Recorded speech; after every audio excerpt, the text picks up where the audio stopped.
Bebê de 5 meses, vítima de abuso sexual. A criança estava numa casa suja e tinha sinais de maus tratos. O motorista morre em acidente grave na BR-153. E os detalhes da rotina dos brasileiros que vão ficar em quarentena na base aérea de Anápolis. Vem comigo, o Jornal Anhanguera desta quinta-feira já está começando.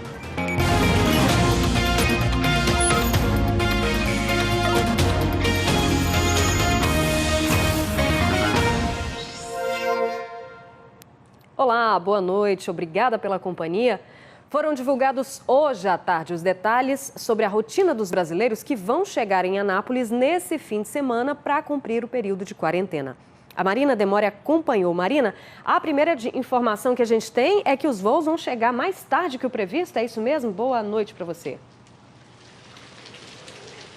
Isso mesmo, Rosane. Boa noite para você, boa noite a todos. O desembarque estava previsto para acontecer na madrugada de sábado, mas por conta de um atraso lá no aeroporto da Polônia, as aeronaves ainda estão paradas por lá, esperando uma vaga no espaço aéreo da China.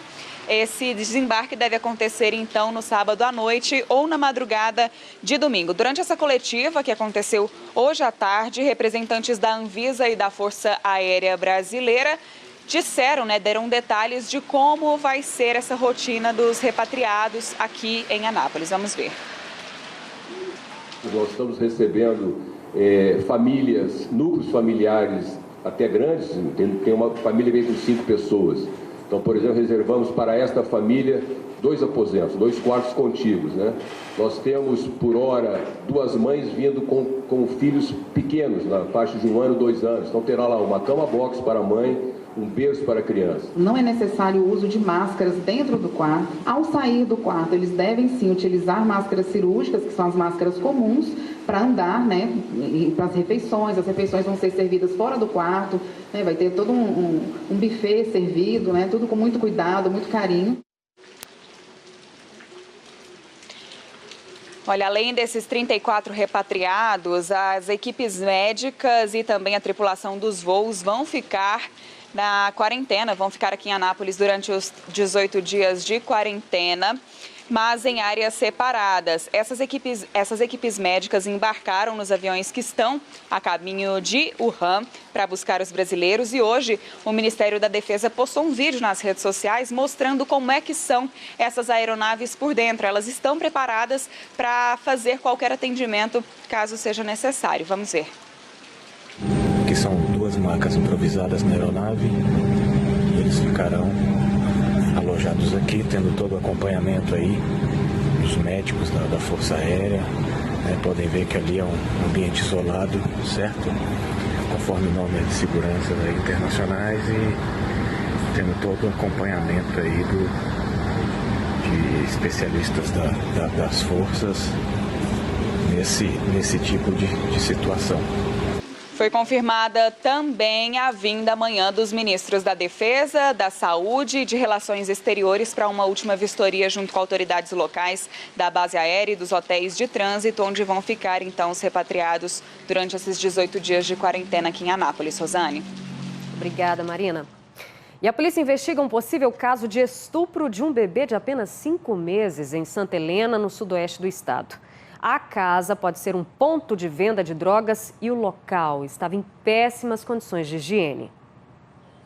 Esses vídeos mostram as más condições da casa onde o bebê estava. Um lugar sujo, com lixo espalhado e quase nenhuma comida. Essa criança ela permaneceu sob os cuidados do Conselho Tutelar. As pessoas que estavam nessa residência foram presas. O bebê de 5 meses estava em um bebê conforto no chão e com assaduras no pescoço.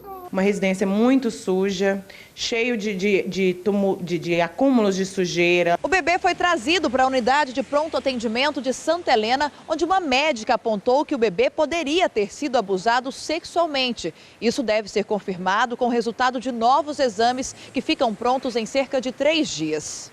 Os pais da criança estavam na casa que para a polícia era um ponto de venda de drogas. Os 2 já tinham passagem por tráfico de drogas e a mãe era foragida da justiça pelo mesmo crime. Eles foram autuados por maus tratos. A mulher encontra-se presa, por esse mandado de prisão por tráfico de drogas. E estarão sendo investigados por possivelmente esse estupro. Que judiação, né? A Secretaria de Promoção Social de Santa Helena informou que o bebê passa bem e que o caso já foi informado ao Juizado da Infância e Juventude da comarca. E o motorista morreu num acidente grave hoje na BR-153, perto de Goiatuba. A caminhonete que ele dirigia bateu numa carreta. O acidente foi no quilômetro 663, perto de Goiatuba. A caminhonete bateu na traseira dessa carreta, carregada de defensivos agrícolas. A batida foi tão forte que a caminhonete chegou a arrastar a carreta por vários metros. A frente do veículo ficou completamente destruída. O acidente foi por volta das 6h30 da manhã. O motorista da carreta não quis gravar entrevista, mas disse que estava nesse trecho de subida quando ouviu o barulho e também o impacto da batida. A caminhonete tem placa de Goiânia. O condutor, um homem de 36 anos, não teve a identidade divulgada. Ele morreu na hora. Equipes de resgate da concessionária que administra a via fizeram a retirada do corpo. A polícia técnico-científica também esteve no local.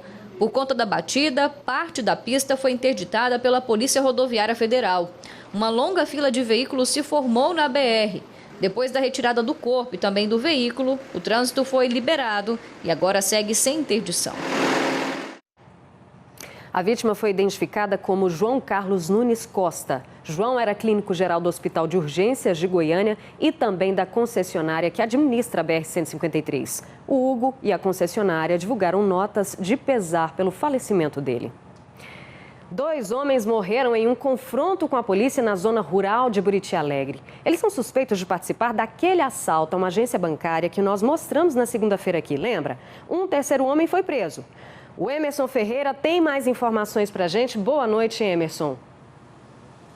Oi, Rosane, boa noite para você, boa noite para todos. Já são 4 pessoas presas e 3 mortos nessa ação, viu, Rosane?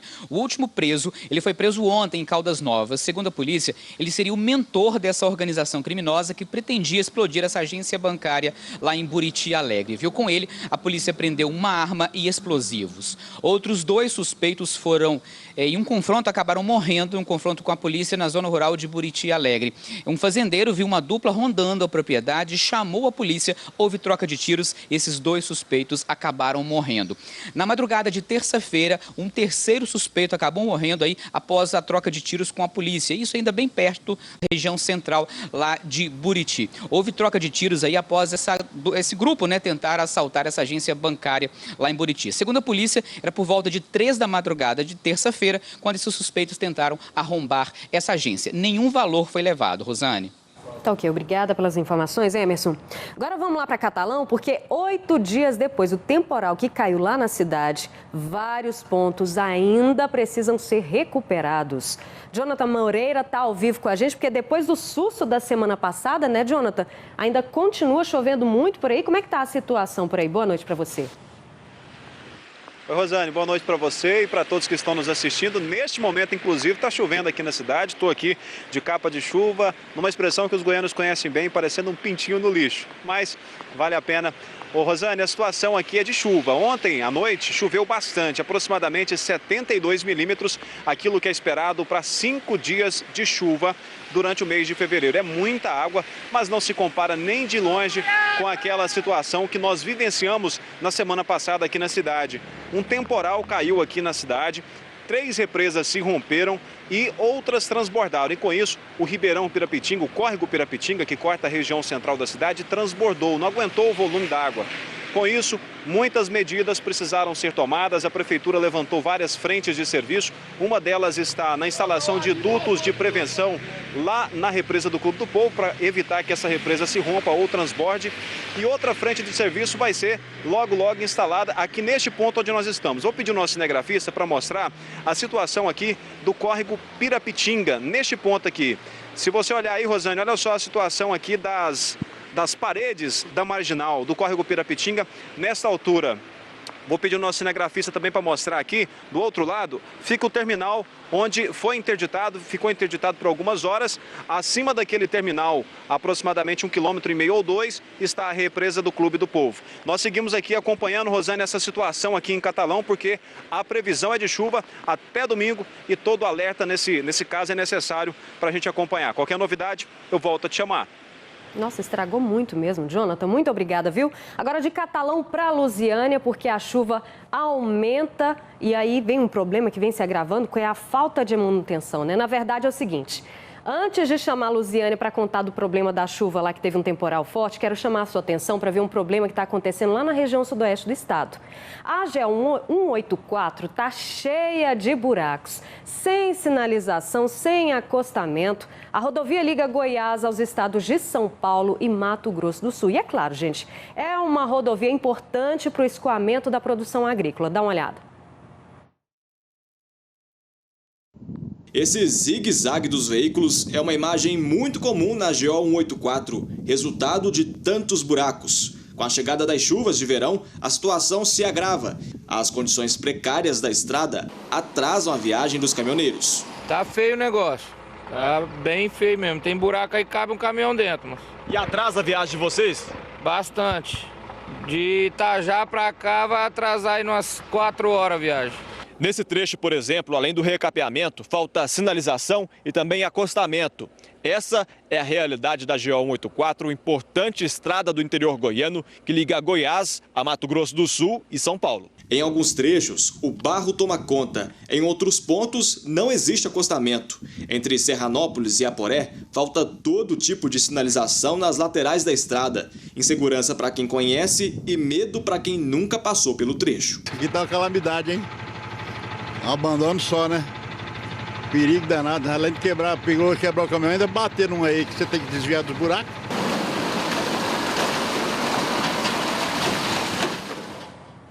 Olha, em nota, o governo de Goiás disse que a GO 184 está no plano de restauração entre 2020 e 2022. Enquanto isso, a Goinfra diz que vai acionar a empresa responsável pela manutenção da rodovia para que mantenha a GO 184 em condições de uso e, claro, com segurança também.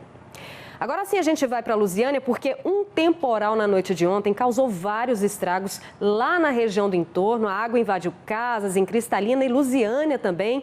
Quem tem os detalhes dessa chuva é a Nayara Santos. Boa noite para você, Nayara. Oi, Rosane, boa noite para você, boa noite para quem está em casa. Realmente, viu, essa tempestade alagou várias ruas aqui em Lusiânia. Nós vamos mostrar agora uma imagem que nós recebemos de um telespectador que dá para ver exatamente a dimensão aí do efeito dessa chuva. Olha só a quantidade de água, gente. Para vocês terem uma ideia, em Cristalina, moradores de uma casa precisaram quebrar parte de um muro para que a água que estava acumulada no quintal pudesse sair.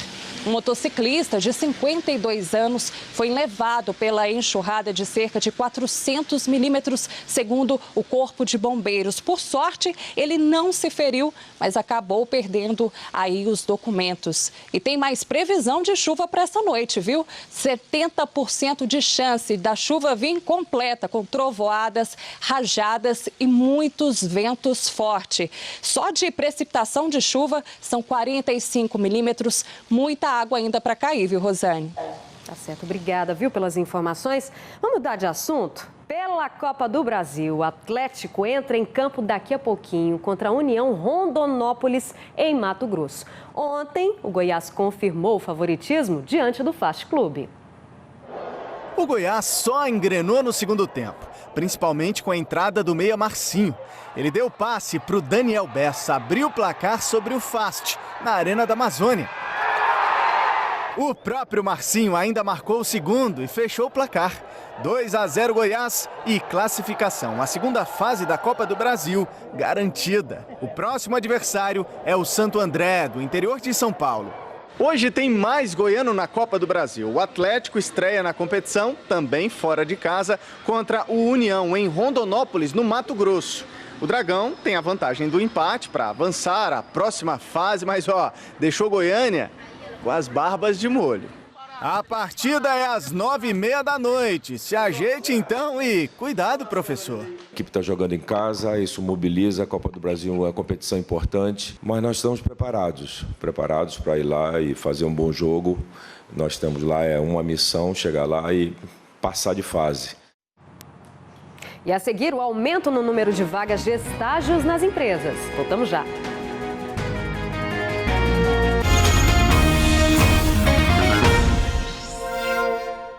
A gente volta com notícia boa. Cresceu a oferta de vagas para estagiários nas empresas públicas e privadas de Catalão. Conseguir uma vaga de estágio foi um pouco mais fácil no ano passado do que em 2018.